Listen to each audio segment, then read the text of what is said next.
और जिसने झोपड़ी में बुलाया तो भगवान जानते हैं उसको क्या, उसके बदले में दिए, मुक्त किए, भव बंधनों से मुक्त कर दिए। आज भगवान का हम अवतार दिवस मनाते हैं, मना रहे हैं। भगवान को भी अवतार क्यों लेना पड़ रहा है, किसके लिए लेना पड़ रहा है? हमारे ही जैसे ना लोगों के लिए बार बार भगवान चेता रहे हैं कि जीव चेतो, अभी कल्याण करो, अभी भजन करो और मुक्त हो जाओ।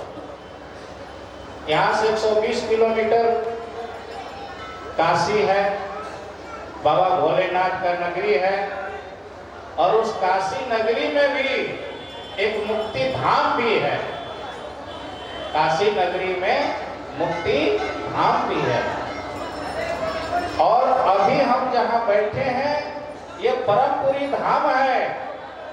पर जीव जो भजन करता है, जो सुमिरन करता है, जो गुरु दरबार में जो झाड़ू लगाता है, उसके लिए भव बंधनों से मुक्ति धाम भी यही खुला है।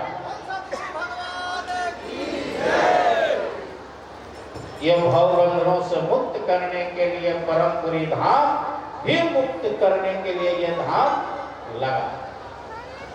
लेकिन तब आज एक हमारे पुजारी जी 75 वर्ष के हो गए, उन्होंने पहचान दिया कि मेरा आधार बनवा दीजिए। अब वो कंप्यूटर में न उनका आंख की पुतली आ रही है, न उनका हाथ का रेखाएं आ रहा है। तो मेरे को याद पड़ा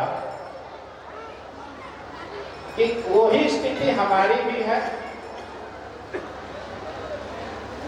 पहचान तो हो गया कि हम गुरु महाराज जी के भक्त हो गए, गुरु महाराज जी हमको मंत्र दे दिए, हम गुरु महाराज जी से चेला बन गए। कुछ ऐसे भी भगत है कि उसी आश्रय में पड़े हुए कि चलिए अब हम तो मुक्त हो गए। न उन्होंने भजन किया, न उन्होंने सेवा किया, न उन्होंने जो है सो दान किया, न तप किया। बस सिर्फ नाम का पहचान ले लिया। लेकिन गवर्नमेंट भी कहती है कि देखिए पहचान तो पहले बना था, बाद में आधार बना, और आधार का जैसे ही नंबर डाला जाता है तो उसमें सारा चेहरे का फेस, आप कौन है, कहाँ के हैं, पकड़ में आ जाते हैं। उसी तरह हमारा एक आधार होना चाहिए, और वो आधार हमारा गुरु महाराज जी का नाम है।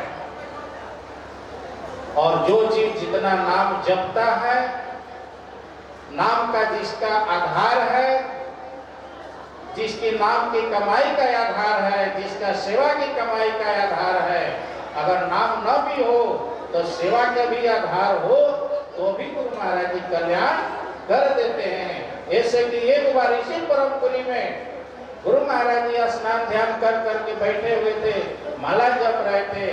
कोई भोला भाला कोई संत गुरु महाराज जी से पूछा, महाराज जी आप तो शिव हैं, आप तो साक्षात भगवान हैं, फिर आप भजन कर रहे हैं, माला जप रहे हैं। माला तो हमारे जैसे जीव को जपना चाहिए, शिव को थोड़ी। तो महाराज जी ने कहे, बेटा कुछ वैसे भी मेरे जीव हैं जो सेवा में तो लगे हैं पर वो भजन नहीं कर पाते, मैं उनका कोटा पूरा कर रहा हूं। बोलिए परमपुरी भगवान। तो ये गुरु महाराज जी जिस भक्तों को इतना ध्यान रखते हैं, शायद अगर